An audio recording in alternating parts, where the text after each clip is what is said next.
გამარჯობა, არც კი მწერა ამ ვიდეოს რო ვწერ. ვარ სასამართლოს ეზოში. მოკლედ რა ვთქვა, დედაჩემი წაიყვანეს სასამართლო დარბაზიდან 2 წლით და 6 თვით. 57 წლის ქალი და დააპატიმრეს.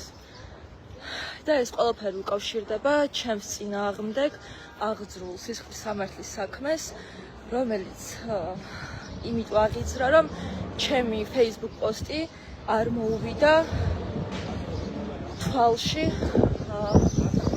ახმეტის ყოფილ მერს. ამის შემდეგ ჩემ მშობლების კომპანიაში, რომელიც ჩემზე იყო გაფორმებული, შემოვარდა საგადასახადო სამსახური და მოკლედ არასწორად გამოწერილი ანგარიში ფაქტურების გამო, რომელიც აბსოლუტურად სუფთა ბუღალტრული შეცდომა იყო, აღიძრა სისხლის სამართლის საქმე.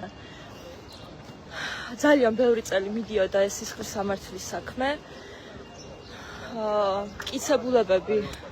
მტკიცებულებები არ ქონდათ არანაირი და ეს იყო მიზეზი, რატომაც ვერც მე და ვერც ჩემ ოჯახის წევრებს ვერ ეხებოდნენ არანაირი მტკიცებულება არ არსებობდა იმის, რომ ჩვენ ან სახელმწიფოს ფული მოვყარეთ, რასაც გვედავებიან, ან რაიმე სახის არაკანონიერი ქმედება ჩავუყარეთ.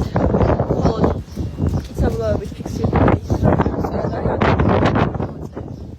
რამდენიმე თვის წინ ეს პროცესი მიდიოდა 6 წელი, 6 წლის განმავლობაში არანაირი მტკიცებულება არ ქონდა და რამდენიმე თვის წინ დედაჩემს ჩემი დაჭერის დაშინებით, ჩემი დაჭერით აღიარებინეს ბრალი, აღიარებინეს მტკიცებულებები, რომელიც ფაქტობრივად არ არსებობს, აღიარებინეს ეს არარსებული მტკიცებულებები უტყუარ მტკიცებულებებად და ეხლა წაიყვანეს სასამართლო დარბაზიდან.